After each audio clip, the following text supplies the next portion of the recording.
भगवान बुद्ध के धम्मपद में से अब तक हम 72 सूत्रों पर बात कर चुके हैं और इन 72 सूत्रों की एक प्लेलिस्ट इस चैनल में प्लेलिस्ट में है जिसका नाम है धम्मपद सूत्र।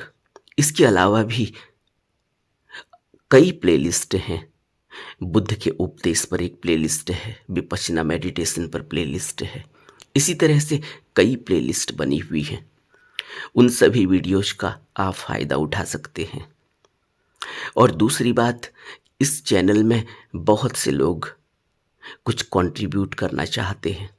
उनको कुछ अच्छा लगा, उनको कुछ फ़ायदा पहुंचा, उनके जीवन में परिवर्तन आया, तो जो भी कंट्रीब्यूशन वो करना चाहते हैं उसके लिए इस चैनल में पेज में जाकर आप देखेंगे ज्वाइन का एक बटन है, वो मेंबरशिप के लिए बटन है। यह बटन सबके लिए और सबको ज़रूरी नहीं है, यह उन लोगों के लिए है जो यह चाहते हैं कि वो इस चैनल में कुछ कंट्रीब्यूशन दें। उनको फ़ायदा हुआ, अच्छा लगा, वो कुछ देना चाहते हैं, कुछ फाइनेंशियली कंट्रीब्यूट करना चाहते हैं, तो ऐसा और कोई माध्यम नहीं है, इसलिए यह मेंबरशिप का माध्यम बनाया गया है। यह यूट्यूब की तरफ से ही है और इसमें बहुत ज़्यादा अमाउंट दिया भी नहीं जा सकता। मंथली लिमिटेड अमाउंट है, वो 3-4 कैटेगरीज में हैं। आप जब ज्वाइन बटन को ओपन करेंगे तो आपको वो तीनों चारों प्रकार की मेंबरशिप इसमें दिखाई देगी। आप जो भी आपको अच्छा लगता है वहाँ कंट्रीब्यूट कर सकते हैं। लेकिन मैं फिर कह दूं कि यह सबके लिए नहीं है और इससे उन लोगों को भी कोई फ़र्क नहीं पड़ता जो इस चैनल में कंट्रीब्यूट नहीं करना चाहते, तो उनको कोई वीडियो कम दिखेंगे या उनको सारी वीडियोस नहीं दिखेंगी। सभी videos time to time rotate होती रहती हैं। जो मेंबरशिप या मेंबर्स के लिए वीडियो दिखाई देती हैं वो यूट्यूब की तरफ से ही मेंबर्स के लिए वीडियो जो भी डली हुई है वो धीरे धीरे रूटेट होके फिर सभी के लिए हो जाती हैं। रूटेशन चलता रहता है, तो आप ज़रा सा भी इस बात की टेंशन न लें कि सभी वीडियोज सभी के लिए उपलब्ध नहीं है। कंट्रीब्यूशन, मेंबरशिप ये सिर्फ उन लोगों के लिए, क्योंकि बार बार लोग कमेंट करके कहते हैं कि हम कुछ कंट्रीब्यूट करना चाहते हैं, इस चैनल में हमें कुछ फ़ायदा हुआ, हम चाहते हैं कि हम इस चैनल से जुड़े रहें, तो उन लोगों के लिए यह मेंबरशिप है, वो ज्वाइन कर सकते हैं। अब बात करते हैं भगवान बुद्ध के धम्मपद के आज सूत्र 73 पर। सूत्र 73 में श्रावस्ती के जेतवन में सुधम्म थेर को उपदेश करते हैं बुद्ध। बुद्ध कहते हैं कि मूर्ख व्यक्ति झूठे सम्मान की कामना करता है, भिक्षुओं में श्रेष्ठ बनना चाहता है, मठाधिपति बनना चाहता है और लोगों में वंदनीय बनना चाहता है। यह भिक्षुओं को उपदेश दिया गया है क्योंकि कुछ ऐसी घटना घटी। सुधम्म थेर की कहानी है यह। तो बुद्ध भिक्षुओं को यह उपदेश दे रहे हैं कि जो मूर्ख व्यक्ति है, जो मूर्ख भिक्षु है या मूर्ख व्यक्ति है, मूर्ख भिक्षु तो यह कामना करता है कि भिक्षुओं में वो श्रेष्ठ बने रहे, भिक्षु उसका सम्मान करें, आदर करें, उसकी वंदना करें और भिक्षु उसको सम्मानित करें, भिक्षु उसे मठाधिपति जैसा समझें, उसको श्रेष्ठ समझें। लेकिन बुद्ध यह बात उन लोगों के लिए भी कहते हैं, साधारण जनों के लिए, जो अपनी वंदना कराना चाहते हैं, जो अपना सम्मान कराना चाहते हैं, जो झूठे ही, जिनके पास वो काबिलियत नहीं है लेकिन वो उस काबिलियत का ढोंग करते हैं।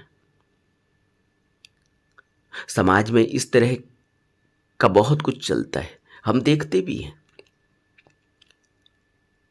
कि आदमी, उसको जो पद दिया गया है, वो उस पद की गरिमा बनाए नहीं रखता। वो उस पद में भी अपनी श्रेष्ठता दिखाना चाहता है। वो यह बताना चाहता है, यह जताना चाहता है कि उसका कितना रुतबा है। वो चाहेगा तो काम करेगा, चाहेगा तो काम नहीं करेगा। जैसे हम देखते हैं सरकारी पदों में बैठे हुए लोग, बहुत से लोग इसी तरह से बिना सेवा शुल्क के काम नहीं करते। उन्हें लगता है कि वो पद पर बैठे हैं तो उनके बिना काम होगा भी नहीं, और अगर काम कराना है तो पहले उनकी चापलूसी करनी होगी, उनकी जी हुजूरी करनी होगी, उनको कुछ सेवा शुल्क देना होगा, तब वो काम करेंगे। इस तरह का समाज में बहुत कुछ चलता है। इसी तरह से समाज में बहुत से लोग वह होते हैं जो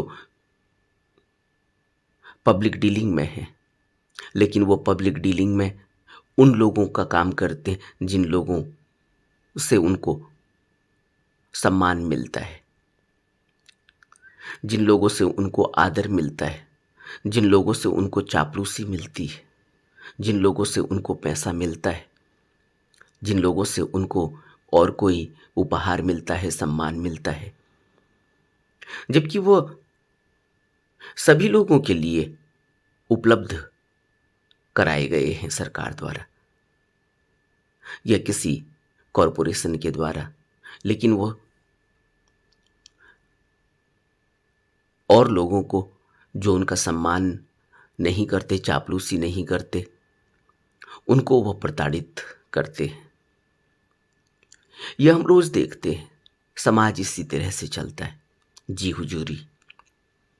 तो बुद्ध उन लोगों के लिए भी यह उपदेश कर रहे हैं, इसलिए समाज के लिए भी यह उपदेश है और भिक्षुओं के लिए भी, और उन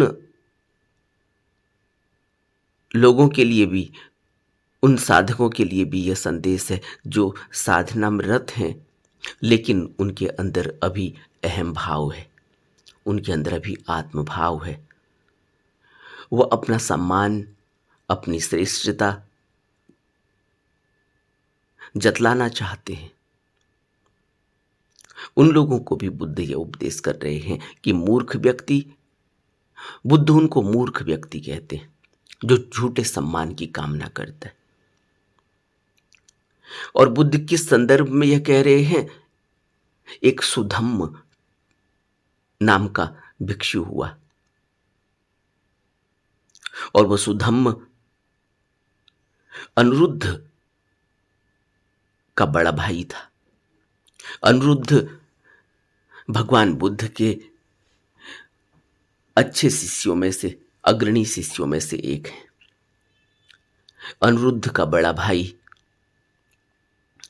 जिसका नाम सुधम्म था, वह भी भगवान के संघ में प्रविष्ट हो गया, प्रवर्जित हो गया। ध्यान, विपश्यना, साधना करते करते वो थेर बन चुका था,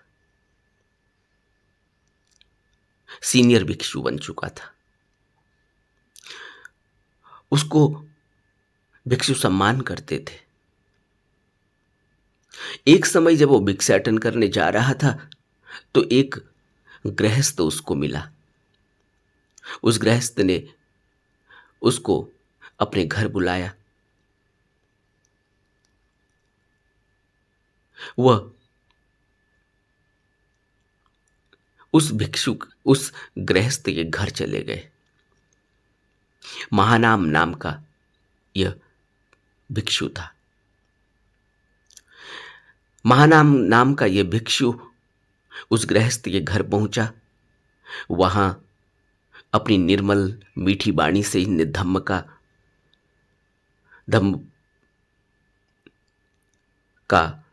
प्रवचन किया। जब प्रवचन खत्म हुआ तो गृहस्थ को अच्छा लगा, वो श्रोतापन्न को उपलब्ध हो गया। गृहस्थ ने उपासक को अपनी श्रद्धा से, आदर से एक विहार बनाने के लिए संकल्प किया और एक विहार बना दिया। विहार बनाकर भिक्षुओं को सौंप दिया। अब भिक्षु आवाजाही करने लगे उस विहार में। कुछ बाहर के भिक्षु भी आते, आपस में चर्चा करते, अपने अनुभवों को साझा करते, आपस में बांटते। उपासक आते, उनको उपदेश करते।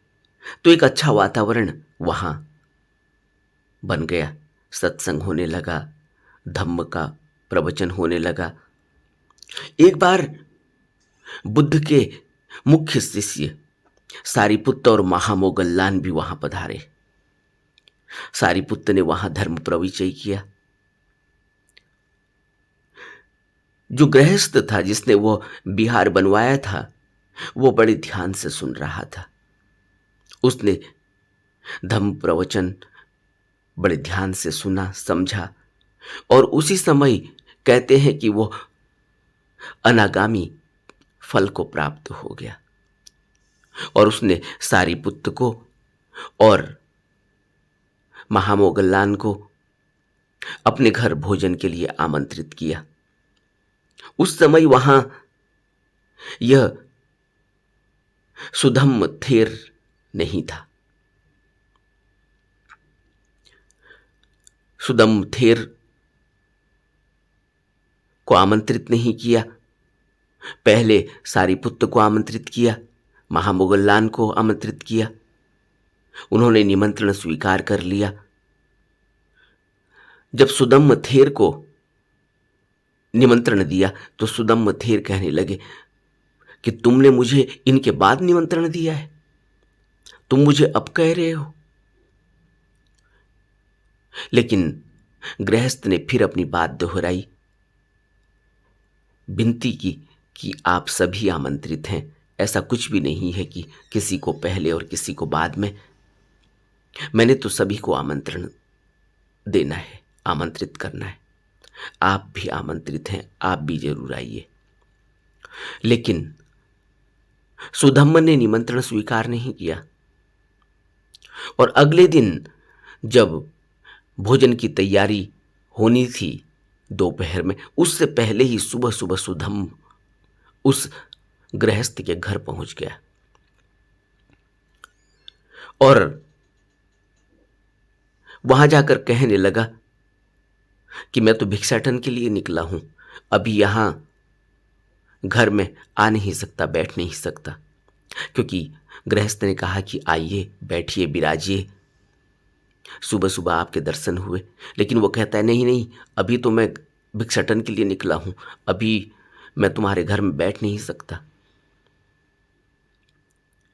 दोपहर होती है, भोजन के वक्त सारिपुत्त आते हैं, महामोगल्लान आते हैं, भोजन करते हैं। भोजनोपरांत पुण्यानुमोदन होता है,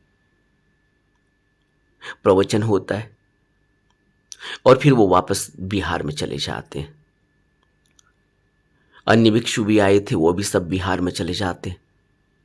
सुधम्म वहां बिहार में बैठा हुआ है, वो आया नहीं निमंत्रण में, उसने ठुकरा दिया।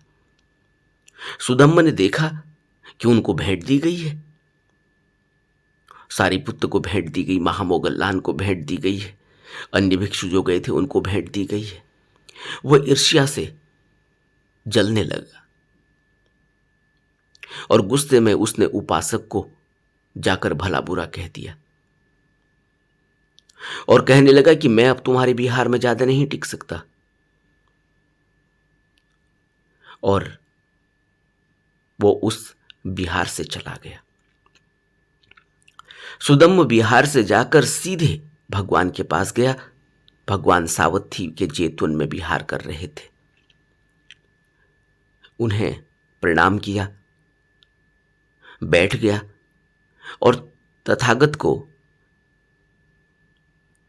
सारा वृत्तांत सुनाया, सारी कहानी सुनाई कि क्या क्या हुआ था। तथागत शांत, गंभीर, धीर उसकी कहानी को सुनते रहे और अपनी दिव्य दृष्टि से उन्होंने यह सब हाल जाना। और फिर सभी भिक्षुओं के इकट्ठा होने पर भगवान ने उपदेश दिया। भगवान कहते हैं कि भिक्षुओं, एक योग्य भिक्षु में आसक्ति नहीं होती, उसे आसक्त नहीं होना चाहिए। उसमें राग मोह नहीं होना चाहिए, उसमें लगाव चिपकाव नहीं होना चाहिए। उसमें ऐसी बात कभी भी नहीं होनी चाहिए कि यह मेरा विहार है, यह मेरा आवास है, यह मेरा उपासक है, यह गृहस्थ मुझे रोज जब भी बुलाता है, यह मेरा हो गया, यही मुझे बुलाएगा, यह औरों को नहीं बुलाए, मुझे बुलाए। किसी भी प्रकार का मोह, राग, लगाव, चिपकाव भिक्षु में नहीं होता। भिक्षु को कुछ भी वंदना दूसरे से नहीं करवानी होती। भिक्षु को कभी भी मन में यह ख्याल नहीं आना चाहिए कि यह मेरे श्रद्धालु हैं, यह मेरे उपासक हैं, यह मेरे भिक्षु हैं, यह मेरे गृहस्थ हैं जो मुझे बुलाते हैं। ऐसा कहने से, ऐसा सोचने से, ऐसा करने से उसके अंदर एक मोह, लगाव, चिपकाव की भावना बलवती होने लगती है। अपनापन का भाव पैदा हो जाता है और यह अपनापन का भाव आत्मभाव, स्वभाव है। और यह स्वभाव, यह आत्मभाव, यह आत्मा का भाव ही हमारे बंधन का कारण है। हमें इससे मुक्त होना होगा, हमें इससे स्वतंत्र होना होगा। अगर कोई भिक्षु इन बातों में उलझा हुआ है तो उसके अंदर फिर समाधि, निर्वाण, मुक्ति की घटना नहीं घट सकती। समाधि की घटना, निर्वाण की घटना, मुक्ति की घटना तो स्व को छोड़कर ही घटती है, आत्म को छोड़कर ही घटती है, आत्मा के भाव को छोड़कर ही घटती है, अनात्म होकर ही घटती है। आसक्त होकर नहीं, अनासक्त होकर घटती है। इसलिए भिक्षु के अंदर कभी भी इस प्रकार के भाव नहीं होने चाहिए, नहीं तो उसका उत्थान नहीं हो सकता। जब तक भिक्षु आत्मा और आत्मा में आसक्ति रखेगा, निरपेक्ष भाव उसके अंदर पैदा नहीं हो सकेगा। राग, द्वेष, मोह, कलेश से वह आबद्ध ही रहेगा। और जिसको भी इससे मुक्त होना है, स्वतंत्र होना है, शुद्ध होना है, उसके अंदर अपना सम्मान, अपना स्वामित्व, अपनी प्रशंसा की बात क्षण मात्र के लिए, कण मात्र के लिए भी नहीं होनी चाहिए। और अगर उसके अंदर यह बात घर कर गई है कि वो ज्ञानी है, दूसरे उससे कम ज्ञानी है, तो फिर वह उत्थान नहीं कर सकता, धम्म में उसकी गति नहीं हो सकती। इसलिए भिक्षुओं, तुम ज्ञानी बनो, ध्यानी बनो, तुम अपना दीपक बनो। मूर्ख व्यक्ति भिक्षुओं में सम्मान चाहता है, उसके अंदर अग्रणी बनने की चाह रहती है, आसक्ति रहती है, वह सत्कार चाहता है, उपासकों से सत्कार चाहता है, भिक्षुओं से सत्कार चाहता है, वह गृहस्थों से सत्कार चाहता है। और यह सब कुछ झूठा है। इससे कोई गति नहीं होती, इससे कभी सत्य में प्रतिष्ठित नहीं होया जा सकता। असत्य बना ही रहेगा। और जिस व्यक्ति के अंदर लेस मात्र भी, कण मात्र भी असत्य विराजमान है, वह व्यक्ति धम्म में प्रतिष्ठित नहीं हो सकता। इसलिए भिक्षुओं, तुम सम्यक संकल्प वाले बनो, मूर्ख व्यक्ति की तरह नहीं, जिसका संकल्प होता है कि गृहस्थ और श्रमण दोनों ही मेरे किए हुए कार्य का अनुमोदन करें, मेरी वंदना करें, मेरी प्रशंसा करें, मेरी आरती उतारें, मेरे को पूजें, मेरे ध्यान को, मेरे ज्ञान को पूजें, मेरी वंदना करें। इससे इच्छाएं बढ़ती हैं, इससे अभिमान बढ़ता है, इससे ईर्ष्या बढ़ती है और व्यक्ति कहीं भी नहीं पहुंचता, उसका पतन हो जाता है। इसलिए भिक्षुओं, तुम मूर्ख व्यक्ति मत बनना, तुम झूठे सम्मान की कामना मत करना, तुम अपने को श्रेष्ठ मत समझना, तुम मठाधिपति बनने की कल्पना मत करना और तुम किसी से अपनी वंदना मत करवाना। हमें तो मुक्त होना है, हमें तो धम्म में प्रतिष्ठित होना है, हमें तो सत्य में प्रतिष्ठित होना है। और जो सत्य में प्रतिष्ठित होना चाहता है, उसके लिए यह सब नहीं है। तब बुद्ध ने भिक्षुओं को यह उपदेश दिया था और यह गाथा कही थी कि मूर्ख व्यक्ति झूठे सम्मान की कामना करता है। भिक्षुओं में वह श्रेष्ठ बनना चाहता है, मठाधिपति बनना चाहता है और लोगों में वंदनीय बनना चाहता है। झूठे सम्मान की कामना, आपने देखा समाज में राजनेता हैं, समाज में ऊंचे पद पर बैठे हुए लोग हैं, अपना सम्मान कराना चाहते हैं, अपनी वंदना कराना चाहते हैं। और जिस काम के लिए उनको अपॉइंट किया गया है, जिस काम के लिए उनको चुना गया है, उस काम को वो तभी करते हैं जब उनकी वंदना की जाए, जब उनकी स्तुति की जाए, जब उनका सम्मान किया जाए। यही फर्क है एक संसारी व्यक्ति में और एक भिक्षु में। भिक्षु अपना सम्मान नहीं चाहता, आध्यात्मिक व्यक्ति अपना सम्मान नहीं चाहता।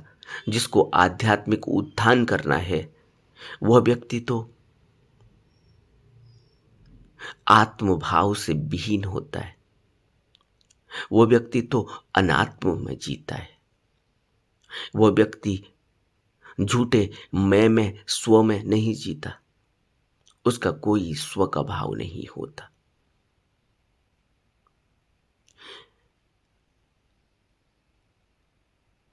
नमो बुद्धाय।